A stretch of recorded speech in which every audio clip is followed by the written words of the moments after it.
Of course, once you've chosen a particular vendor, you then have to think about how you transition the work over, and you need a transition framework for that. And I think there are three key aspects here. One is you have to develop a transition plan. You know, the transition process doesn't happen overnight. I worked on projects where the transition period is 12 months in duration. You know, they take a whole year just to transform and transition over a set of services. The other key aspect is organizational planning. You know, if you talk about a big outsourcing deals, people may be losing their jobs, you know, as a consequence. People may be doing different things. The processes in an organization may change. So the organization might need some time to adapt to new ways of working. So that's the organizational planning aspect. And of course, there's the, if you like, the transition itself of the service. You know, one of the problems here is that when you transition over people, you kind of lose the knowledge, the kind of the things that you can't, the non-tangible stuff, and that's the thing that's hard to transition over there.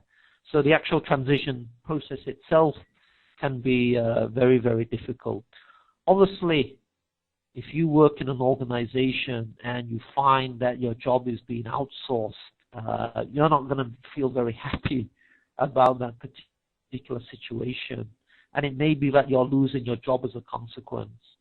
So you're not going to be the most happy person in the world, and you're not going to be the most helpful person in the world.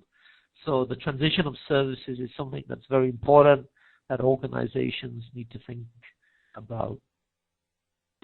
As I said, there are lots of different kinds of assets that need to be transferred.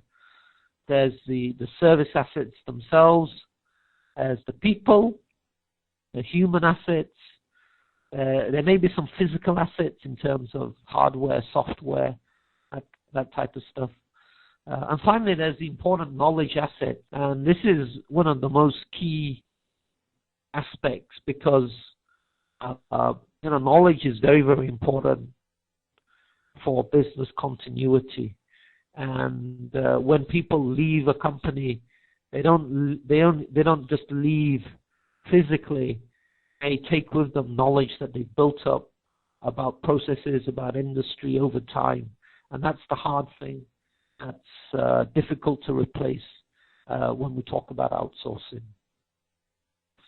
Once you've outsourced to a particular vendor, managing the governance, managing the relationship is actually very, very important here. One of the myths of outsourcing is that you simply hand over the job to someone else. But what if that someone else isn't doing a very good job? How do you know they aren't doing a very good job?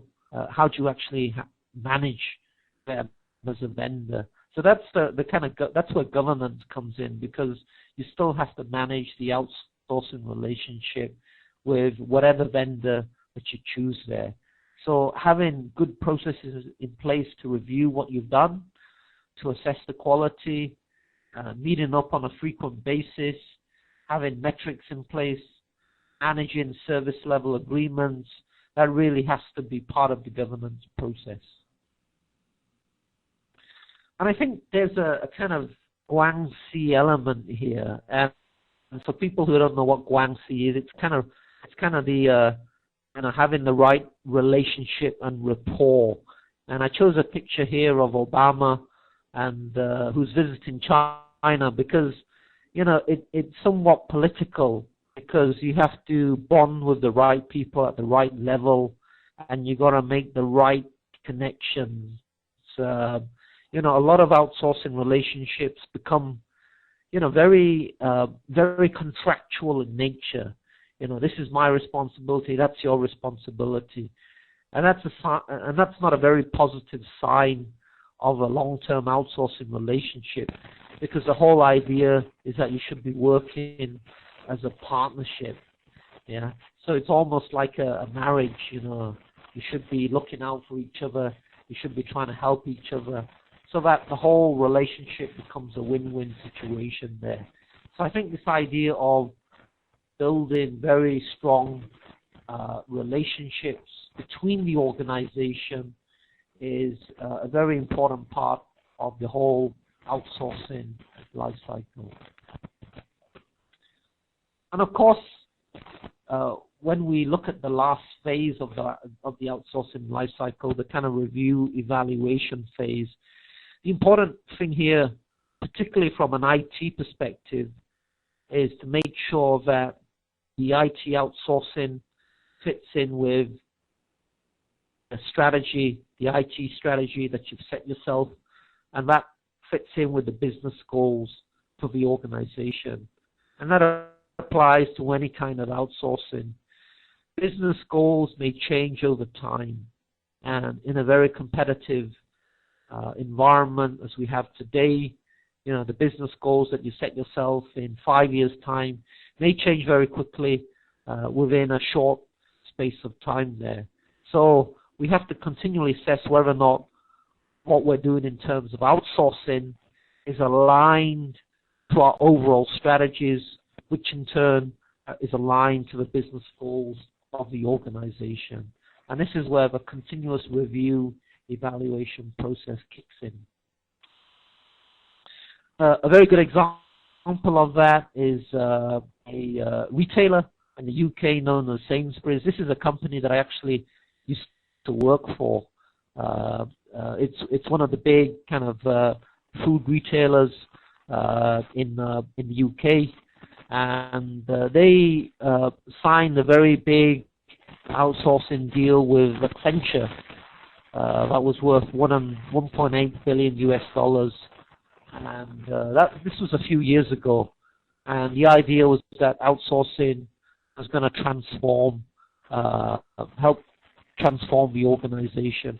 What actually happened was that a few years down the line, Sainsbury's had a change in business strategy, and this affected what it was doing in terms of outsourcing, and it had to, if you like, cut short some of the outsourcing deals that it had set in place a few years back there. And these were all driven by changes in the retail industry within the UK there. So just an example that you have to continually assess where you're going. Of course, you know, outsourcing is good if you can get it right. There are a lot of risks in outsourcing, and some of the recent literature has indicated that a lot of outsourcing projects end up in failure.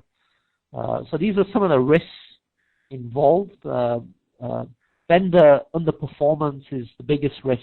So people not managing the performance of vendors correctly. The other big risk here is loss of control. So when you outsource, you're kind of giving responsibility to someone else, and you're losing direct day-to-day control.